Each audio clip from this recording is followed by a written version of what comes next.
한번 따라 하실까요? 성탄으로 임하시는 예수님. 성탄으로 임하시는 예수님. 세상에는 세상 달력이 있지만 교회에는 교회력이라고 하는 달력이 있습니다. 교회력의 핵심은 예수 그리스도입니다. 한 해의 달력 가운데 예수의 탄생, 죽음, 부활, 그리고 재림 안에서 완성된 구원의 역사를 매년 재현하는 절기들이 세상 달력 안에 교회의 절기로 들어가 있습니다. 이것은 우리 인간이 하나님의 은혜를 잊지 않고 매너리즘에 빠지지 않고 늘 하나님의 은혜를 기억하며 살도록 하기 위하여 하나님께서 매년 우리에게 주시는 선물이라고 할 수 있습니다. 그래서 어떤 신학자는 교회가 세상 달력 가운데서 어떤 날을 기념하여 절기로 지키는 이것을 은총의 교회력이라고 이야기합니다. 교회의 절기를 잘 지키면 은혜를 받고 복을 받는다. 그래서 은총의 교회력이라고 합니다. 지금 우리는 은총의 교회력 중에서 대림절이라고 하는 절기를 지내고 있습니다. 성탄절 앞쪽에 있는 4주간의 기간을 대림절이라고 하는 절기라고 이야기합니다. 보통 11월 27일에서 12월 3일에 시작되어서 성탄절을 앞두고 4주간을 예수 그리스도가 인간의 몸을 입고 이 땅에 오신 것을 기념하여서 그분을 기다리는 절기입니다. 과거에 오셨지만 오늘의 우리 삶에도 오신다. 그분을 만나자 뿐만 아니라 인류가 멸망할 최후 심판날에 재림의 주로 다시 오실 거기 때문에 그때 우리가 주님을 만나려면 지금 현재 기다리고 만나는 연습을 해야 된다. 그런 의미가 이 대림절이라고 하는 절기에 담겨 있습니다. 대림절 4주간의 기간은 예수님의 오신 뜻과 목적에 따라서 4가지 주제를 가지고 있습니다. 그 주제마다 촛불을 켜는데 첫 번째 주에 촛불을 하나 켤 때 그 촛불은 사랑의 초입니다. 예수님 그리스도는 하나님께서 이 세상을 이처럼 사랑하셔서 우리에게 보내주신 사랑의 왕이다. 그런 의미로 첫 번째 켜는 초는 사랑의 초입니다. 두 번째 초는 섬김의 초라고 할 수 있습니다. 예수 그리스도는 이 땅에 섬김을 받으러 하신 것이 아니라 섬기려고 오셨다. 그의 섬김의 제고봉은 십자가를 지는 것이다. 그래서 둘째 주에는 초를 2개 켜는데 사랑의 초를 더하여 섬김의 초를 켭니다. 세 번째 주일에 켜는 초는 빛의 초입니다. 예수 그리스도가 이 땅에 오셔서 온 죽어가는 사람들을 구원하고 살림으로 생명의 빛, 구원의 빛을 비쳤다. 그런 의미로 셋째 주에 켜는 초가 빛의 초입니다. 오늘은 초가 4개 켜져 있습니다. 네 번째 초는 평화의 왕으로 오신 예수님을 그리는 평화의 초입니다. 우리 주님이 우리를 구원하심으로 말미암아 들에서 양을 치던 목자들에게 천사가 와서 이야기해준 하늘에는 영광, 땅에는 평화. 우리는 이제 예수 그리스도를 믿음으로 말미암아 주님이 주시는 구원을 얻은 자, 평화를 누리게 된다라고 한 의미로 네 번째 초는 켜는 평화의 초라고 할 수 있습니다. 이 4개 초가 다 켜지고 나면 12월 25일 성탄절이 되고 나면 나머지 초는 다 꺼지고 대장초 가운데 있는 하얀 초 하나에 불을 켜는데 이분이 바로 예수님입니다. 대림절의 하이라이트는 성탄절이고 그 대림절과 성탄절의 핵심은 예수 그리스도입니다. 그런데 오늘날 성탄절에 예수님은 온데간데 없고 딴 것들이 주인 노릇하니 얼마나 안타까운지 모릅니다. 사랑하는 성도 여러분, 대림절은 오셨던 예수님을 기억하며 기다립니다. 그런데 그 기다림이 기다림으로만 끝나면 헛방입니다. 비극입니다. 기다렸으면 뭐 해야 될까요? 만나야 합니다. 사랑하는 성도 여러분, 안 기다렸다면 지금이라도 기다리시기 바랍니다. 이 성탄절을 앞두고 이 마지막 주간에 저와 여러분이 예배하다가 일하다가 기도하다가 또는 고난 가운데 우리 주님을 만났으면 좋겠습니다.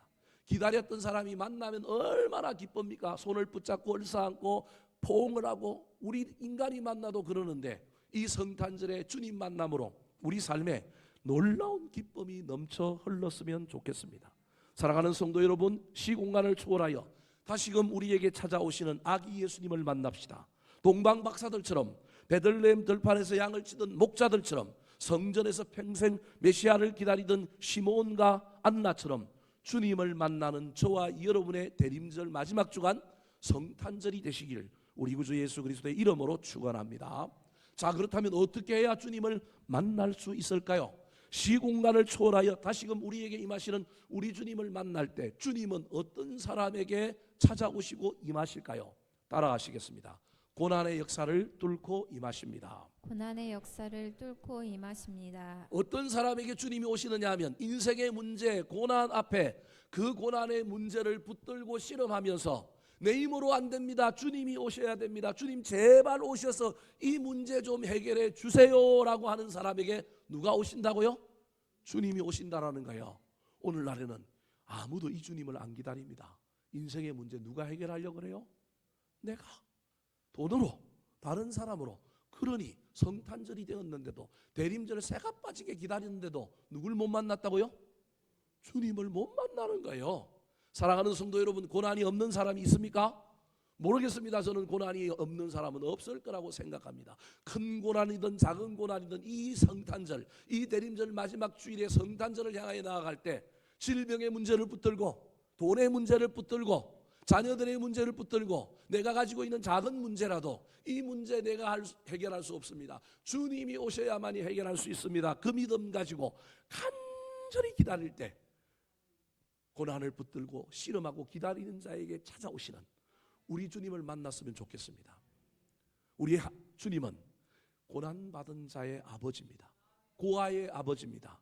고아처럼 내버려두지 않고 오시는 분입니다. 이스라엘 역사는 고난의 역사였습니다. 아브라함으로부터 시작했던 그들이 애굽에서 400년간 종살이를 했습니다. 그런데 그 종살이가 너무 힘들어 순응하고 그냥 지냈던 것이 아니라 출애굽기 2장에 보니 그들이 부러지졌더니 하나님이 뭐 했다고요? 들었다. 그래서 누굴 보내주셔서? 모세를 보내주셔서 출애굽하게 되지 않습니까? 출애굽한 이스라엘 백성들이 순종함으로 가나안 땅 갔으면 좋겠는데 순종하지 않고 광야에서 40년 동안 방황했습니다. 40년 동안 방황하면서 또 부러지는 이스라엘 백성들의 기도 소리를 들으시고 하나님은 모세 다음에 여호수아를 보내어 드디어 여호수아의 인도를 따라 그들이 가나안 땅에 들어갔습니다. 들어갔으면 하나님 나라를 이루고 우상 숭배하지 않고 하나님을 잘 섬겨야 되는데 또 한눈 팝니다. 세상의 코를 빠뜨립니다. 그랬더니 또 이웃에 있는 작은 국가들이 일어나서 이스라엘 백성들을 괴롭힙니다. 그때 또 부러지졌더니 하나님께서 사사를 일으켜서 그들을 구원해 주십니다. 평화가 이루어집니다. 평화가 이루어지면 하나님을 더 잘 섬겨야 되는데 인간이 평화하고 잘 살면 누굴 잊어버려요? 하나님을 잊어버립니다. 또 고난이 찾아옵니다. 그런데 고난이 찾아올 때마다 부러지면 우리 주님이 오시는 거예요. 이게 구약의 역사의 이야기입니다. 왕들이 있는 나라가 너무 강해서 하나님 앞에 왕 달라고 그랬더니 우리 주님께서 이스라엘 백성들에게 왕을 주셨습니다. 사울 왕이라고 하는 왕을 주셨는데 실패하고 그 다음에 어떤 왕을 주셨어요? 다윗 왕을 주셨습니다. 다윗 왕을 왜 주셨을까요? 그는 고난 가운데 낙심하지 않는 사람, 고난 가운데도 하나님의 나타나심을 기다렸던 사람, 고난 가운데 인간의 수단과 방법을 쓰지 않고 그가 그 고난을 오로지 찾으면서도 간절하게 기다렸기 때문에 하나님이 그를 드디어 왕으로 세우셨더니 위대한 다윗 왕국이 만들어지게 되었습니다. 하지만 후일에 일어난 왕들은 다윗처럼 살지 않았습니다. 말을 많이 둡니다. 여자를 많이 주었습니다. 재물을 축적하기 시작했습니다. 하나님 의지해야 되는데 다른 것 의지하니 하나님이 경고하셨습니다. 그 경고가 왕국이 둘로 나누어졌습니다. 정신을 차려서 다시금 하나님께로 돌아가야 되고 우상 숭배하지 말고 하나님을 더 섬겨야 되는데 여전히 인간 의지하고 돈 의지하고 딴 것 의지하니 하나님이 경고로 북쪽에 있는 이스라엘이라고 하는 나라를 먼저 아수르라고 하는 나라에 멸망을 시켰습니다. 다 잡혀가게 만들었습니다. 그러면 남아있는 남유다 왕국이라도 정신을 차리고 하나님을 기다리고 더 하나님을 의지해야 되는데 하나님 기다리지 않으니 이 왕국도 소망이 없다. 그래서 150년이 지난 후에 BC 586년에 이 나라도 멸망시켜 버렸습니다. 바벨론의 포로로 잡혀갔습니다. 기다려야 되는데 바벨론의 포로로 잡혀갔으면 메시아라고 하는 구약에 예언된 그분을 기다려야 되는데 안 기다리니까 이 바벨론 포로에서 희망찬 소식을 듣고 70년 만에 돌아왔는데도 메시아를 기다리고 하나님을 사모하지 않으니 알렉산드라고 하는 대왕이 지중해 연안을 다 다스릴 때 이 헬라라고 하는 제국에 여전히 포로가 되어 살게 했습니다. 그때도 기다렸어야 되는데 안 기다리니까 알렉산더 대왕이 죽고 나면 독립할 줄 알았는데 누가 일어났어요? 로마가 일어나서 여전히 이스라엘 백성들을 다스리는 고난의 역사가 예수님 당시까지 펼쳐진 겁니다. 다음에 화면을 한번 보여주실까요? 이스라엘 역사가 고난의 역사다. 애굽에서부터 시작하여 로마의 핍박받기까지 얼마나 큰 고난 가운데 있었는지 모릅니다. 이런 고난 가운데 우리 주님이 오셨다라는 말입니다. 고난이 깊으면 깊을수록 하나님의 은혜는 더 큽니다. 그러나 기다리지 않으면, 이 고난을 꿰뚫고 오시는 주님을 사모하지 않으면 주님은 오실 수가 없습니다. 오늘 본문에 예수님이 이 땅에 오셨는데 이 고난 속에 오셨다라는 겁니다. 16절과 17절 말씀 같이 읽어볼까요? 시작. 야곱은 마리아의 남편 요셉을 낳았으니 마리아에게서 그리스도라 칭하는 예수가 나시니라. 그런즉 모든 대수가 아브라함부터 다윗까지 14대요 다윗부터 바벨론으로 사로잡혀 갈 때까지 14대요 바벨론으로 사로잡혀 간 후부터 그리스도까지 14대더라. 16절은 고난을 뚫고 오신 예수님이 오셨다는 이야기고, 그 오신 이야기의 핵심이 뭐냐면 이스라엘 백성들이 지금 뭘 당하고 있다고요? 고난을 당하고 있어서 이 고난을 해결해 줄 메시아로 오셨다. 특별히 17절은 이스라엘 역사를 14대 총 42대로 나누면서 영광스럽던 14대 전반기 14대는 다윗 왕이라고 하는 왕 때문에 왔는데 이 왕이 와야만이, 이런 왕이 와야만이 고난이 해결된다라는 거예요. 그런데 사모하지 않고 안 기다리니까 14대가 두 번이나 반복됐다라는 거예요. 그래서 바벨론이라고 하는 나라가 두 번 언급되는 건 이스라엘 백성들의 고난이 계속 지속되고 있었다라는 거예요. 여러분, 중간기라고 하는 구약과 신약의 중간기에 이스라엘 백성들은 메시아를 기다림이 부족했습니다. 그런데 점점점 고난이 시작되면서 더 깊어지면서 아래 민초들부터 시작하여 위에 백성들까지, 집권자들까지 모두가 이제는 구약에서 예언한 그 선지자, 그분을 기다림이 점점점 충만해졌을 때, 때가 찼을 때 드디어 누가 왔느냐 하면 예수님이 오셨다라는 겁니다. 이때 이스라엘 백성들이 다 메시아 그리스도가 오시기를 기다리며 그들이 사모하였는데, 그 사모하는 그 이야기를 메시아니즘이라고 이야기합니다. 악과 불행이 가득 찬 세상을 멸망시키고 정의와 행복을 약속하는 새로운 질서를 가져올 구세주가 나타날 것이다. 고난이 심하면 심할수록 이 메시아를 기다리는 사람들이 너무 많았던 거예요. 그래서 강야에서 선지자 한 명이 나타나면 네가 그 사람이냐? 사람들이 늘 찾아가서 물었습니다. 예수님이 이 땅에 오셨을 때도 네가 오실 그이냐? 네가 메시아냐? 물었던 이야기가, 그래도 이스라엘 백성들이 고난당하면서도 구약에 예언한 메시아를 사모하며 뭐 했다고요? 기다렸다. 특별히 이사야 선지자가 그 메시아가 오면 어떻게 될 것인지를 예언했는데 이사야 9장 2절에 그분이 오면 빛이 가득할 거라는 거예요. 같이 한번 읽어볼까요? 시작. 흑암에 행하던 백성이 큰 빛을 보고 사망의 그늘진 땅에 거주하던 자에게 빛이 비치도다. 흑암이 깊으면 깊을수록 빛이 오면 밝아진다. 사랑하는 성도 여러분, 저와 여러분이 너무 천국과 같은 이 땅에서 너무 잘 사는 대한민국에서 살다 보니 우리는 고난도 없고 있어도 그거 뭐 돈 있으면 해결되고 그거 우리 힘으로 해결될 수 있다고 생각하니 성탄절이 되었는데도, 대림절을 지나가는데도 우리가 누굴 못 만나요? 주님을 못 만나는 겁니다. 사랑하는 성도 여러분, 며칠 안 남은 기간이라도 올해 한 해의 끝자락이라도 저와 여러분을 좀 돌아봤으면 좋겠습니다. 나에게 어떤 고난이 있는가? 어떤 문제가 있는가? 오랫동안 해결되지 않는 문제는 무엇인가? 이거 누가 오셔야만이 된다? 주님이 오셔야만이 된다. 이 믿음이 생겼으면 좋겠습니다. 그 믿음 가지고 주님 앞에 나아가서 메시아니즘을 가지고 기다렸던 그 백성들처럼 고난을 붙들고 씨름하며 주님이 오시기를 사모하는 자에게 반드시 시공간을 뚫고 우리 주님이 오실 것입니다. 올 연말에 고난 가운데서 사모하며 기다리는 자에게 오시는 그 주님을 만나는 저와 여러분이 되기를 예수님의 이름으로 축원합니다. 두 번째, 예수님은 고난당하면서 그 고난 속에 메시아가 오시기를 기다리는 자에게도 임하시지만 우리 주님은 또 어떤 자에게 성탄으로 오실까요? 시공간을 초월하여 오시는 우리 주님은 어떤 사람에게 임하실까요? 따라하시겠습니다. 참고 사랑하는 자에게 임하십니다. 참고 사랑하는 자에게 임하십니다. 이스라엘 전체가 메시아니즘을 가지고 고난 속에 나라가 속국이 되어서 노예가 되어서 살고 있을 때 기다렸더니 오시기도 했지만 구체적으로 누구에게 오셨느냐 하면 요셉과 마리아의 가정에 오셨습니다. 왜 하필 수많은 사람들 중에 우리 예수님은 요셉과 마리아에게 오셨을까요? 오늘은 마리아는 안 다루고 누구에 대해서 다루려고 하느냐 하면 요셉에게 다루려고 합니다. 저와 여러분이 요셉이 된다면 오셨던 주님이 우리에게도 뭐 하실 것이다? 오실 것이다. 메시아니즘을 가지고 기다렸던 그 나라 전체에도 예수님이 오셨지만 그 예수님이 특정 인간, 특정 사람에게 오셨는데 그 사람이 누구냐면 요셉이었다라는 겁니다. 그렇다면 그 요셉에게 무엇이 있었기에 우리 주님이 오셨을까요? 중국의 고사 중에 오나라와 월나라라고 하는 이야기가 있습니다. 오월동주라고 하는 이야기가 있는 것처럼 오나라는 월나라와 국경을 이루고 있었는데 오나라의 왕이 누구냐 하면 여러분 그 오나라의 왕이 함녀라고 하는 왕이 있었습니다. 이 나라가 늘 옆에 있는 월나라와 경계를 하고 있는데 저 나라를 먹고 싶은 거예요. 공격의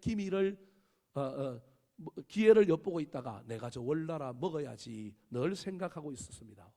이 월나라의 왕은 누구냐 하면 구천이라고 하는 왕입니다. 오나라는 함녀 그리고 월나라는 구천대. 오나라의 여러분 이 함녀가 월나라를 먹으려고 이 공격을 했는데 이 낌새를 눈치챈 구천이 함정을 파고 있다가 공격해오는 오나라의 함녀를 거의 전멸시킵니다. 군사가 쏜 독화살에 누가 맞았느냐 하면 함녀가 맞게 되었습니다. 겨우 목숨을 이끌어 나라로 돌아왔지만 도망왔지만 그 독이 퍼져서 죽게 됩니다. 오나라 왕 함녀가 죽어가면서 아들이 부차라고 하는 아들인데 그 아들에게 유언을 합니다. 아들 부차야, 너는 반드시 아버지의 뭘 갚으라고요? 원수를 갚아라 하고 꽥하고 죽었습니다. 그때부터 부차는 아버지의 원수를 갚으려고 내가 이 원수를 잊어버리면 안 된다 싶어서 그가 왕이 되고 난 다음에 자기 침대에 가시가 가득한 뭘 깔았느냐 하면 섬나무를 깔고 그 위에서 불편한 잠을 잡니다. 뒤척이면 가시가 찌르니까 찌를 때마다 누구 생각하자고요? 아버지 원수 생각하자는 거예요. 그리고 부하들이 자기한테 보고하러 오면 늘 들어오면서 문을 딱 열고 모든 것 무시하고 이렇게 말하라고 시켰습니다. 부차야, 아버지의 원수를 잊었느냐? 신하가 왕한테 문 들어올 때마다 이 얘기를 하고 그 다음에 보고하는 거예요. 자다가도 앉아있다가도 신하가 딱 들어오면 문 열고 큰 소리로 외칩니다. 부차야, 너는 아버지의 원수를 잊었느냐? 그 이야기를 들을 때마다 이 부차가 아버지 함녀가 죽은 그 원수를 기억하여 원수 갚게 하라고 늘 마음에 새겼던 것입니다. 월나라의 구천에게 이 소식이 들렸습니다. 함녀가 죽었지만 부차라고 하는 아들이 원수 갚으려고 잠을 막 이상한 데서 자고요. 맨날 원수 갚을 생각만 한다는 거예요. 저거 그대로 놔두면 큰일 나겠다 싶어서 군사를 준비하여 저 부차까지 죽여야 되겠다 싶어가지고 이번에는 오나라가 아니라 월나라가 먼저 공격을 합니다. 1차에 오나라가 공격했는데 졌는데 이번에는 2차로 월나라가 오나라를 공격합니다. 부차가 이 이야기를 듣고 있다가 옛날에 구천이 썼던 전략을 그대로 써서 함정을 파고 딱 기다렸다가 이 월나라의 모든 군사를 다 죽이고 이 월나라의 왕이었던 구천을 포로로 잡습니다. 아버지의 원수를 드디어 갚게 된 겁니다. 목을 땡강 날려서 죽이면 되는데 아버지의 원수가 너무 커서 이 사람에게 개목걸이를 하게 만듭니다. 그리고 개처럼 이 부차가 자기 아버지 원수인 구천을 끌고 다닙니다. 3년 동안 인간 이하의 학대를 하면서 종처럼 부려먹고요. 완전히 인간의 의지를 꺾어 놓습니다. 부차가 가만 보니까 구천이 이성도 상실된 것 같고 아무 힘도 없는 것 같은데 그 구천이 다스리던 이 월나라가 왕이 없으니까 혼란스러워 가지고 이 나라가 이상해서 요놈 왕을 보내면 이미 의지도 꺾였고 이제 나한테 완전히 충성하니까 보내면 요놈이 나한테 뭘 바치겠다? 조공을 바치겠다. 경제적인 이익 때문에 이 부차가 구천이라고 하는 왕을 석방해 주면서 너 앞으로 나한테 뭐 바쳐? 조공 바치면 나 너나 침략 안 하고 보호해 줄게. 그리고 군대는 아예 가지지 못하도록 처음부터 그런 전략을 써서 구천을 월나라로 돌려보냈습니다. 월나라로 돌아온 구천이 조용하게 소문내지 않고 조공바치고 죽은 듯이 지내지만 그의 집에 방 안에 뭘 달아놨느냐 하면 곰의 썰개를 달아놨습니다. 옛날에 자린고비가 아낀다고 집에 뭐 달아놨어요? 뭐 달아놓고 늘 그거 쳐다만 봤대죠. 그런 것처럼 곰 썰개를 달아놓고 아침에 일어나면 곰 썰개를 맛보는 거예요. 저녁에 들어올 때도 곰 썰개를 맛보는 거예요. 왜? 쓰면 그때마다 자기가 3년 동안 개처럼 취급당하고 의지도 꺾이고 완전히 인격 침해를 당했던 그 억울함을 내가 반드시 뭐 하겠다? 갚겠다. 근데 요소요소에 부차가 보낸 간첩들이 있으니 늘 방 안에서 자기가 그 곰 썰기를 핥으면서 썰 때마다 이 썬 고통을 가지고 뭘 하겠다고요? 원수 갖겠다고 하는 마음을 다 품고 몰래 준비를 합니다. 세월이 지났습니다. 얼마나 지났느냐 하면 20년이 지났습니다. 여러분 20년 지나면 부차 입장에서는 구천이 이제는 완전히 기가 꺾였고 자기를에게 원수 갚을 거라고 생각을 안 하고 있던 찰나에 이때부터 이 구천이 부차를 죽이려고 준비를 하기 시작했습니다. 20년이 지나고 난 다음에 이 부차는 더 큰 나라를 가지고 싶어서 북벌을 계획하고 북쪽에다 군사를 주도하고 모든 준비를 하고 있는데 남쪽에 있던 이 월나라의 구천이 야, 제가 정신을 잃고 있을 때 드디어 내가 가서 쟤를 뭐 해야 되겠다? 죽여야 되겠다. 그런 마음을 가지게 됩니다. 이미 부차가 자기 아내도 빼앗아가서 첩으로 만들었고요. 이런 상황 속에서 구천이 이를 부드덕부드덕 깔고 몰래 곰썰개를 맛보면서 쓴 마음을 가지고 막 준비를 했다가 20년 만에 드디어 북벌을 하고 있는 이 부차를 뒤에서 월나라 구천이 쳐서 누굴 죽이게 되었느냐 하면 부차를 드디어 죽였습니다. 드라마틱하죠? 재밌겠죠? 이 삼국지에 나오는 이야기입니다. 이게 재밌는 이야기입니다, 여러분. 여러분 제가 지금 무슨 얘기를 하려고 하냐면 이게 세상입니다. 세상은 받은 만큼 뭐 하라고요? 돌려줘라. 억울한 일을 당하면 내가 인격의 모멸감을 당하고 내가 억울해지면 그대로 넘어가면 된다 안 된다? 안 된다. 이게 여러분 세상의 이야기입니다. 저와 여러분도 이런 세상에 살다 보니 우리가 예수를 믿는데도 불구하고 이렇게 똑같이 산다니까요. 이 두 가지 이야기가 합쳐서 나온 고사성어가 있는데 그게 뭐냐 하면 와신 상담이라고 합니다. 다음에 한번 보여주실까요? 저 와신은 부차에 대한 내용입니다. 아버지가 죽고 난 다음에 아버지 원수를 갚기 위하여 여러분 섬나무에 자기를 엎드려서 와자는 엎드린 거예요. 거기서 누워서 이를 부드덕부드덕 깐 거예요. 뿐만 아니라 여러분 상담은 썰개를 맛보는 누구의 이야기냐면 구천의 이야기입니다. 우리가 뭔가 좀 힘들어하는 사람 보면 좋은 의미로 와신 상담해라 그러잖아요.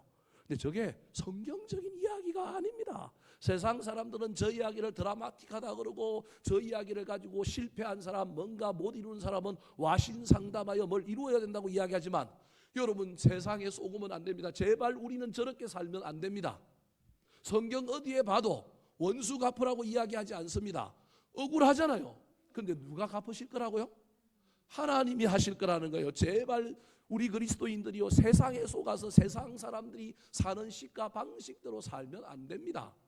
오늘 제가 왜 이 고사성어를 길게 이야기하느냐 하면요, 이 삶을 살 수밖에 없는 사람이 이 삶을 살지 않고 다르게 산 사람이 누구라고요? 요셉이라는 거예요. 그래서 요셉에게 누가 찾아오셨다고요? 아기 예수님. 세상의 수많은 남자 중에 육신의 아버지로 요셉을 정하고 하나님이 아기 예수를 요셉에게 보냈다는 거예요. 세상에도 왔지만 고난 속에서 사모하며 기다리는 세상에도 오지만 특별히 한 개인에게 올 때는 어떤 사람에게 오느냐 하면 의로운 사람에게 옵니다. 자, 18절 19절 말씀 같이 한번 읽어볼까요? 시작. 그 예수 그리스도의 나심은 이러하니라. 그의 어머니 마리아가 요셉과 약혼하여 동거하기 전에 성령으로 잉태된 것이 나타났더니 그의 남편 요셉은 의로운 사람이라. 그를 드러내지 아니하고 가만히 끊고자 하여. 아기 예수님이 이 땅에 오셨는데 누구한테 왔느냐 하면 요셉에게 왔는데 요셉의 특징이 뭐라고요? 의로운 사람이라는 거예요. 여러분 저와 여러분은 의로움을 어떻게 이야기합니까? 옳은 것을 바르게 하는 사람, 공평하게 하는 사람, 말이 안 되는 것은 막 투쟁 주장하고 바르게 하는 사람이 어려운 사람이라고 생각하십니까? 성경은 그걸 어려운 사람이라고 얘기하지 않습니다. 세상은 그걸 어려운 사람이라고 얘기해서 오늘날 저와 여러분도 옳지 않은 것 보면 어려움을 가지고 그거 옳게 해라, 틀린 거 보면 틀렸다고 얘기해라. 맞는 말인 것 같지만 성경적인 이야기가 아닙니다. 억울하죠? 억울하면 그거 안 억울하게 해야 되지 않겠습니까? 근데 어려움이라는 건 그런 게 아니라는 거예요. 어려움이라고 하는 건 여러분, 어려움은 손해보는 거라는 거예요. 어려운 건 억울한데도 뭐 한다고요? 참는 거라니까요. 요셉은 어려운 사람이에요. 뭘 바르게 하는 사람, 공평하게 하는 사람, 민주적인 사람이 아니라 뭐 하는 사람이라고요? 어려운 사람, 억울한데도 갚지 않는 사람, 억울한데도 참는 사람, 억울한데도 손해보는 사람. 그에게 어떤 억울함이 있었을까요? 18절에 보니까 마리아라고 하는 여자와 뭘 했어요? 약혼을 했어요. 마리아는 요셉의 아내 될 사람으로 부모들이 양가해서 어릴 때 서로 짝을 지어준 거예요. 그런데 성인이 되고 나면 결혼을 앞두고 1, 2년 전에 뭘 하느냐? 약혼을 해요. 이 약혼을 한다는 건 우리하고 달리 이건 법적인 결혼이에요. 그리고 난 다음에 좀 지켜보는 가운데 이 약혼을 그대로 이어갈지 살펴보는데 아직 결혼도 안 했는데 아직 부부가 되지도 않았는데 자기 살아가는 마리아가 자기가 보기에 마리아가 정숙하고 괜찮은데 갑자기 뭐가 불러와요? 배가 불러오는 거예요. 저거 내 애가 아니에요. 그러면 신명기 22장 23절과 24절에 보면 저런 여자는 남편이 고발하는 순간 어떻게 돼요? 돌로 쳐서 죽임을 당해야 돼요. 그런데 요셉은 마리아를 사랑한단 말이에요. 지금 사건과 상관없이 어릴 때부터 서로 알고 마리아가 괜찮은 여인이었단 말이에요. 사랑하는데 뜻하지 않는 일들이 생겼는데 그게 배가 불러온 거예요. 그래서 이 남편 요셉이 억울하잖아요. 자기는 한 번도 품에 안아보지 못한 여자가 아이를 가졌어요. 그리고 이미 혼인신고를 했는데 이제 헤어지게 되면 자기는 무슨 남이 돼요? 이혼남이 되는 거예요. 체면이 깎이는 거예요. 이 얼마나 억울한 일이에요. 억울하니까 이거 반드시 드러내고 저 여자를 벌주고 내가 억울하다고 세상에 한풀이 한번 해야 되지 않겠어요? 그게 꼭 한풀이는 아니더라도 일반적인 생각을 보면 여러분 저건 내 아이 아니라고 이야기해야 그게 옳은 거잖아요. 근데 요셉은요 어려운 사람이에요. 손해보는 사람이에요. 어려운 사람, 손해보는 사람, 억울한 걸 감당하는 사람이에요. 그래서 어떻게 하기로 결정했느냐 하면 드러내지 않고 이걸 공개화시키지 않고 가만히 끊고자 했어요. 그게 무슨 말이냐면 이혼 정서를 써주어서 이혼 정서를 써줘야만이 배가 불러서 아이를 낳더라도 둘 다 돌에 맞아 안 죽는 거예요. 이혼 정서를 써줬다는 말은 이런 의미예요. 내가 문제가 있었어. 내가 이혼에 전적인 책임이 있어서 모든 이혼하는 건 내 책임이고 이 여자의 책임은 없다. 그래서 이혼 정서를 써줌으로 마리아는 살지만 마리아가 낳은 아들은 이후에 낳은 아들은 누구 아들이라고 인정하는 거예요? 내 아들. 내 아들 아닌데 내 아들이라고 인정하겠다라는. 그리고 이 결혼의 바탕의 책임이 누구한테 있다고요? 나한테 있다가 내가 뒤집어 쓰겠다라는 거예요. 그래야만이 누가 산다고요? 마리아도 살고 마리아 뱃속에 이 아이가 예수님인지도 잘 모르지만 지금 현재로는 이 아이도 뭐 할 거다? 살 거다. 모든 더러운 소식은 야 저 둘이 이혼했대. 야 저 요셉이 문제가 있대. 왜? 이혼 정서를 누가 써줬으니? 요셉이 써줬으니. 그러면 마리아는 착한 사람 피해자가 되고요. 가해자는 누가 되는 거예요? 요셉이 되는 거예요. 더 나아가서 그렇게 해서 이혼했다 치더라도 낳은 아들은 누구 아들이에요? 요셉의 아들. 앞으로 양육비를 뭐 해야 돼요? 줘야 되는 거예요. 이거 얼마나 억울해요. 얼마나 불합리해요. 이걸 다 책임지겠다고 결단한 사람이 누구라고요? 요셉. 이 사람이 어떤 사람이라고요? 어려운 사람. 오늘날 보면 바보 같은 사람. 죄송합니다. 병신. 세상의 눈으로 보면 그런 사람이라는 거예요. 근데 그런 사람에게 누가 오신다고요? 예수님이 오신다니까요, 여러분. 우리가 어떻게 살아야 된다고요? 기분이 묘하죠? 그렇게 살아야 오신다니까요. 그런데 요셉이 그렇게 살 수 있었던 이유는 뭘까요? 왜 그렇게 살았을까요? 이유는 간단해요. 누굴 사랑하니까? 마리아 사랑한다니까요. 마리아가 세상적으로 애를 배웠으니까 불륜한 여자고 이상한 행실이 좋지 않은 여자라고 이해하지만 요셉은 어릴 때부터 봐서 알잖아요. 마리아는 착한 여자, 괜찮은 여자인데. 그러나 이해 안 되는 마리아가 뭐를 불러와서요? 배가 불러오는 거예요. 그래서 그 마리아를 사랑하기 때문에 결혼해서 살 수는 없지만 그래도 생명은 뭐 해줘야 되겠다? 살려줘야 되겠다. 저 아이의 생명은 살려야 되겠다. 그래서 요셉은 자기가 뭐 하기로 한 거예요? 손해보고 억울하고 그러기로 한 거예요. 하나님의 최고의 품성이 의로우신 하나님, 공의의 하나님이에요. 공의의 하나님의 99.9%는 뭐라고요? 사랑이에요. 그래서 의롭다라고 하는 말 속에는 뭐가 들어있다고요?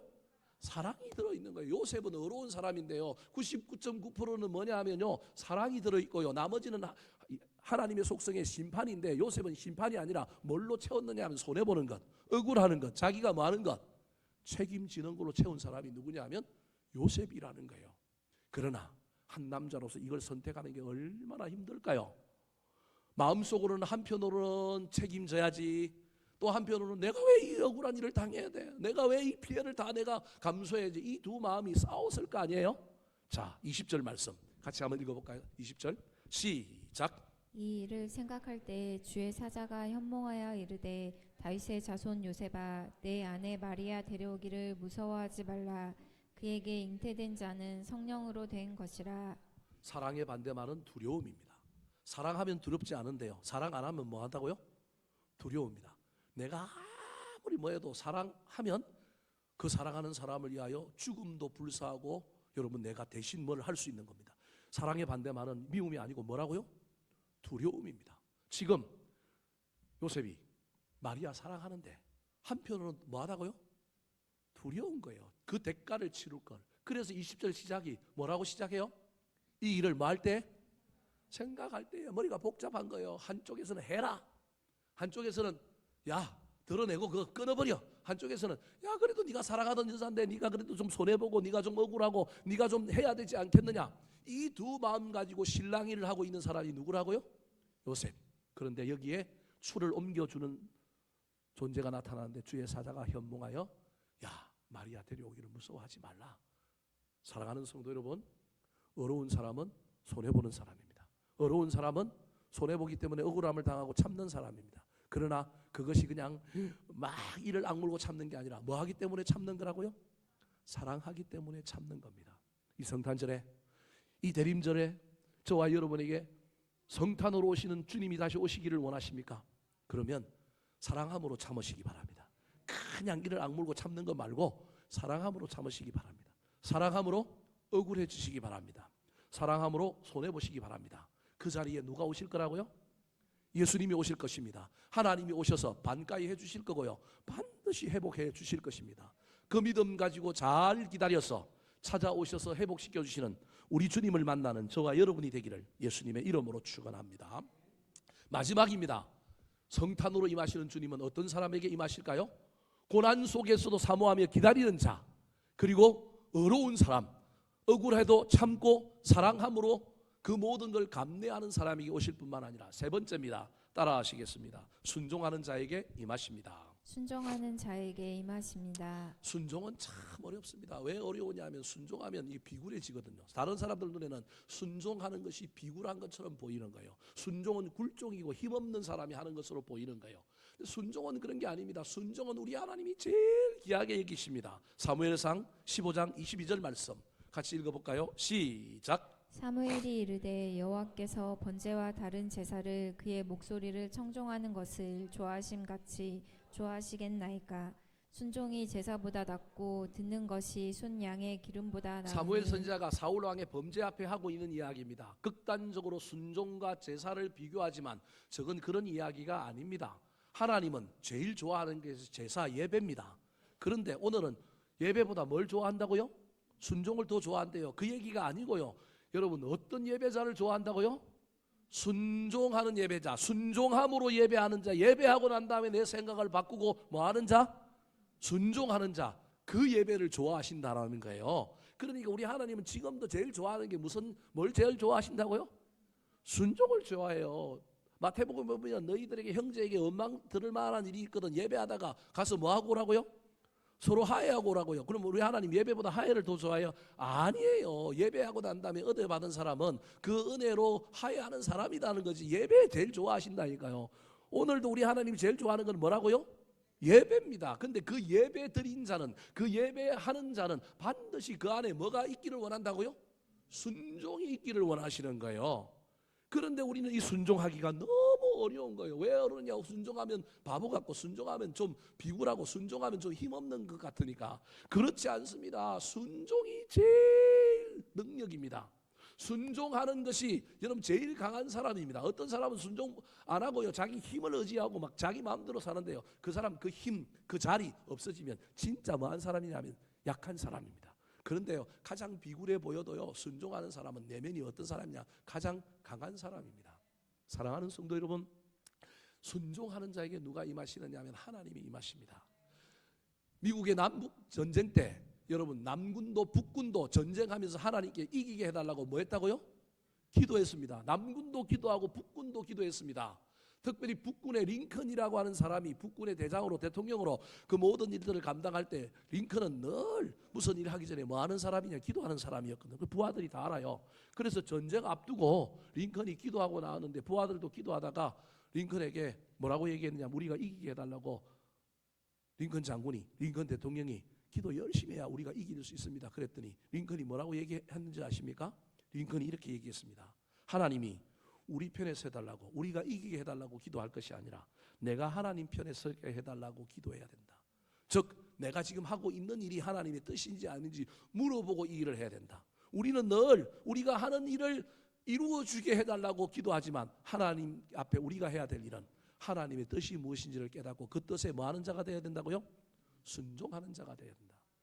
여러분, 육신의 몸을 입고 이 땅에 오신 우리 예수님, 하나님의 뜻에 순종하여 십자가에 자기를 내어드림으로, 순종함으로 우리를 뭐 해야 돼요? 구원해야 되는데, 그분이 오셔서 어린 시절 보고 배우고 그가 인간으로 자랄 때 어떤 사람 밑에서 자라야 되는 거예요? 순종하는 사람 밑에서 자라야 되는 거예요. 어려운 사람, 살아가는 사람, 하나님 닮은 사람 밑에서 자라야 예수님이 진짜 예수님인 거예요. 우리 주님은 아무나 육신의 아버지로, 예수님의 아버지로 선택한 것이 아니라 가장 하나님 닮은 사람, 어린 시절을 그 속에서 보냄으로 말미암아 그가 하나님처럼 될 가능성의 모델이 될 수 있는 사람을 선택하셨는데, 그 사람이 누구냐면 요셉.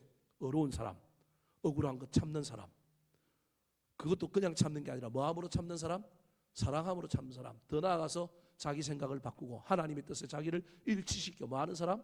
순종하는 사람. 그 밑에서 예수님이 자랐기 때문에, 아니 다른 사람 밑에 자라고 또 우리 예수님이 그렇지만 우리 예수님은 겟세마네 동산에서 끝까지 하나님 뜻을 붙들고 순종하는 사람이 된 겁니다.